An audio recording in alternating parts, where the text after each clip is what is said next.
The boss asked me if I'm wearing the same polo as yesterday. Thank you for that, you jackass. I'm trying to tell you look the same. Lots to get to in this hour. Let's start, though, with our good friend, our dear buddy, Joe Freeman, handsome Joe Freeman, at Blazer Freeman on Twitter, the man who you don't want to be photographed next to because he's so handsome. He would make you look ugly automatically. So just stay away from him. But we love talking to him. Senior writer and covering the Blazers for The Oregonian. Joe, good morning to you. This is the biggest Blazer home game tonight since... Oh, boy. Good question. I hadn't really thought about it. I took that little break there during the downtime, so during the dark era. So I don't know. I don't think you missed any big ones in that stretch. Yeah, probably 2021, huh? Yeah. The last time they made it, I would say, yeah. Looking forward to this one. They played the Clippers pretty well not that long ago in L.A. I'm curious of what have you made. Like the last 2 weeks, they're second in defensive rating. Just what you've noticed differently about the Blazers maybe the last few weeks versus what we had seen for most of the season. Well, they're a little healthier, and they play just the easiest schedule in the NBA. I think that certainly helps. Scoot's given them a big boost. I've liked a lot of what he has done. It hasn't been perfect, but he's given them a different dynamic at least. Denny seems healthy, totally free from his previous back issues, so that's helped. And then, kind of just the cliche, they're playing kind of more connected and more in tune. They're doing a little bit more of the full pressing with Tumani here and there, but they're not balls to the wall or anything like that. So they're just kind of playing real solid, I guess is how I'd phrase it or how I would phrase it. But again, they played the easiest schedule in the NBA. So it's kind of a little bit like last year, and I know I wasn't around last year, but they were so good in the second half of the season, and they had that real hot run, and then you left wondering what to make of it. Had they turned the corner? Were they poised for a breakout, or was it indicative of the competition? And I think we're a little bit in the same territory right now, and it's kind of a tangent here, but man, I'm sure you guys have talked about it a lot, the tanking and the NBA and a third of the teams barely trying. It's just such a horrible look right now for the league, and we're seeing a direct byproduct of that. No doubt about it. It's made a handful of the games just like you go into it and you're like even Sunday's that way. I know it's the last home game of the year, sans the play-in or playoff games. Why would you watch that game? But it's Sunday? like, God, I don't – nah, it's all right. Masters or I don't know what time the game is, but like Blazers, Kings, they're going to win that game by 30. So that's one of the unfortunate byproducts of it. Now, you mentioned Joe Freeman's our guest, senior writer, Oregonian, covering the Blazers at Blazer Freeman on Twitter. You've been around the organization a long time. You took the hiatus, and now you're back in the fold. And I'm just curious, you were there. I know you've written about it whenever the Tom Dundon stuff gets brought up, and maybe this is like I'm leaning into too much social media where it feels like there's extremes on both sides, where it's on the one hand, this is the greatest thing ever. We have an owner that cares, and Jody was kind of never present and never did an interview, and Burt Cold's calling the shots. And this is awesome, too. Oh, my God, we have a broke boy owner who wants to not spend on a coach, and he's going to slash prices, and what's going to be on the chopping block, and this could be a fear factor. Do you fall somewhere in the middle? I'm just curious what you've made of now getting to be around him a little bit and the impact it will have on the organization. Well, I think he's going to be more Jody was involved in different kind of ways. Just because she wasn't out, talking to the media doesn't mean she wasn't involved. Everything that I've heard is that, she was engaged and she green-lit everything that, the leadership wanted for the most part. And so she had her impact there. I just think Tom's going to be much more engaged on the ground, boots on the ground level. I think he's going to be very communicative with his leadership and with Joe and even Dwayne on the business side.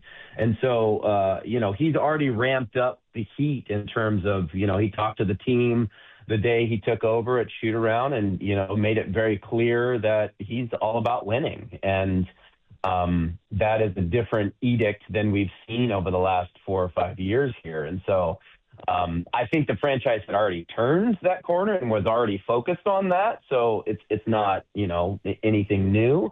But he made it very clear that that's what he's going to be about year in and year out, moving forward. He's not going to be one that's going to be chasing, lottery picks. And so what that looks like and how that, unfolds behind the scenes remains to be seen. But, he's going to ramp up the heat, and I think he's going to be pretty forceful in his demands with every level of the organization. As far as him being cheap and all that sort of a thing, he did have that reputation, fair or not, at some level, with the Hurricanes. But I do believe, and his history has shown, that he will spend on players and he will spend on talent. So, the Allens were very generous and kind of created a very first-class organization top to bottom. And a lot of the scenes, or a lot of that wasn't seen because it was behind the scenes with the employees and the investment they did in a variety of things. I think a lot of that might change, but I think he's still going to create a solid organization. And again, he's going to spend on the players, and that's what he has said and what he has done in Carolina. We're gonna have to wait and see if Shaden plays tonight. Maybe he's upgraded to questionable, and then he gives it a go and comes back from the injury. But they gave him a 4-year, $90 million deal. I'm kind of curious with the other guy they drafted. You mentioned Scoot and him coming back and having some ups and some downs. He's not going to play very many games this year. And then you have Dame coming back. I don't know if Drew's going to be here next year, but I kind of assume he will. Denny's you got the ball in his hands a lot. He's got a 100% usage rate, or in the 100 percentile, I should say. And so I just look at Scoot and I kind of look at the situation next year, how the organization makes a decision or feels about Scoot Henderson, how they should feel given the few amount of games he's played, what the games have been, and kind of just what it looks like for him going forward with the organization.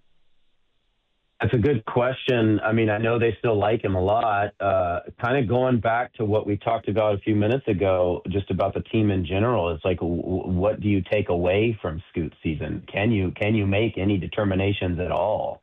I think he's been fine. He obviously hasn't been dominant. He's had some dominant games and some dominant moments, but it's really hard to judge his season because he didn't really have one. I mean, he missed most of it, and so.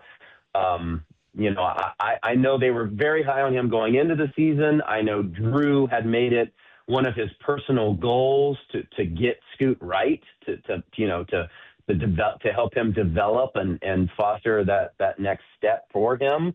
I imagine that will remain, and they will continue to sort of groom him. But big picture, I don't think you can take anything away from this season. I don't think anything's changed with him, right? Like we haven't seen it. He hasn't played. I don't know. It's tough, man, when guys miss that much time. And he's such an energy guy. You have to see him for a full season. Has he played a full season? He's never played a full season. That's another thing too. Yeah, and then it's tough too because you look at that draft and all the talented players that they had after him and what could have been, and I think that sticks in the craw of most fans too. But I didn't mention earlier about just how they're playing Tumani has just been ridiculous lately. Yeah. And I mean, he is obviously the heart and soul of that team in many ways. And what he is doing on both ends right now is both impressive and inspires more hope for the future that if he can do that more consistently, he can take that next step as well. And Matisse lately has really been a pest. He's played his most minutes. He played back-to-back 30-minute games for the first time all season.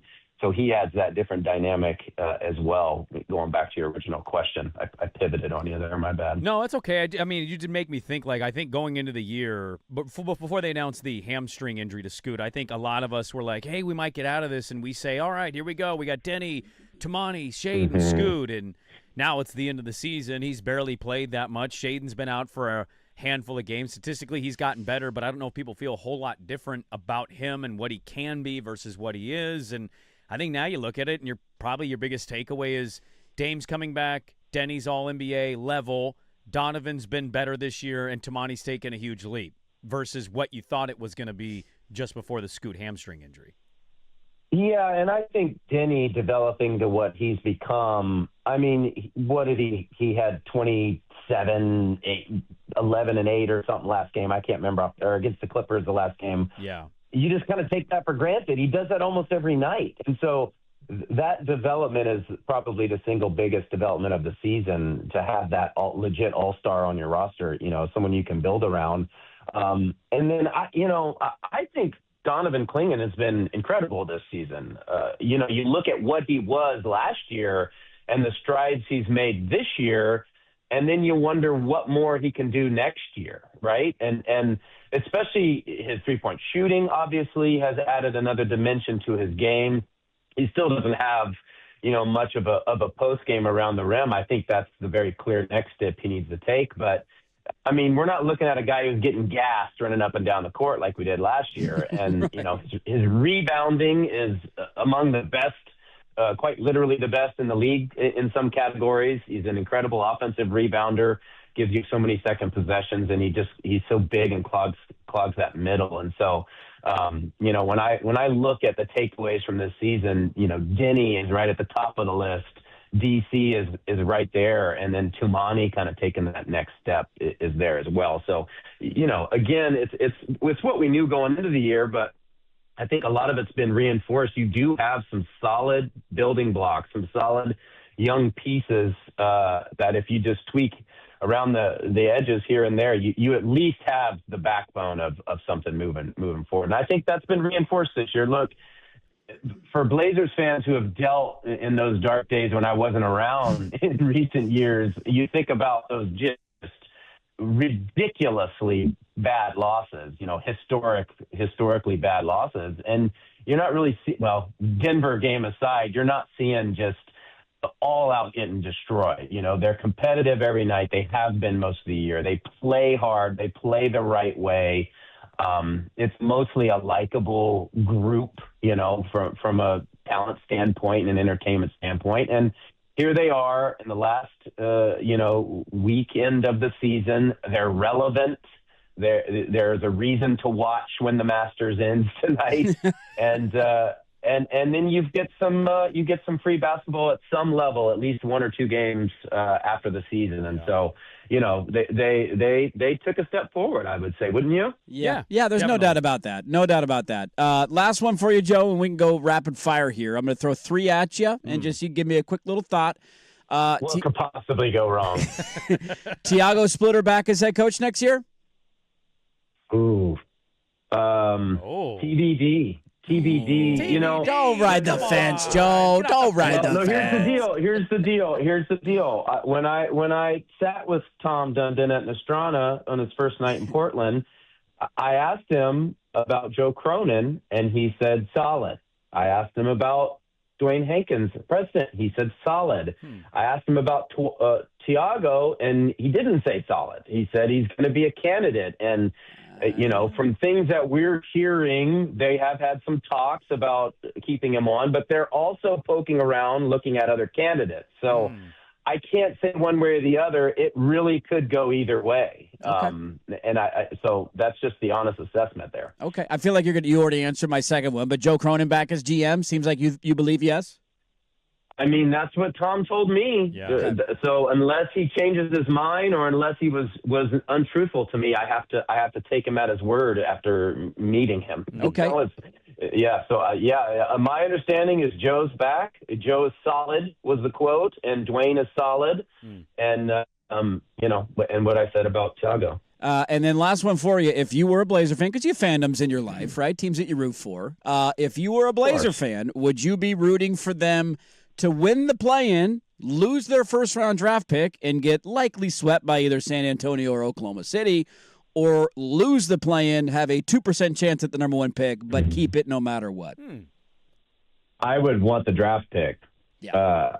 I don't know what getting to the post. I mean, the postseason experience is you can't replicate that. So I do understand, getting that experience and what it means for the future is important too. But you're going to have to give up that pick eventually. You might as well. This is a deep draft. It's a very, talent-rich draft. Yep. I'd rather get one more pick to stockpile, or have an asset that is a lottery pick that you could then dangle in trades this offseason. So that's a good answer. Good answer. That Family has Feud. absolutely nothing to do with the fact that I would rather be off as a you didn't need to add that element. Vacation starts now. On the 17th that it's not looking good for me. There's absolutely nothing to do with any of that. Who are you going to go see? What concert tickets do you have? I'm very old. I don't know if you guys know this about me. I just recently turned 49, in fact. I'm an old man. Yeah, thanks. And I have tickets to see a very old band called the Wallflowers from the 90s. Wallflowers? Wallflowers, yes. Yeah. I bought them a long time ago, months ago, and they're playing a 30th 30th reunion of this popular CD. That's how old it is. It was called a CD back then.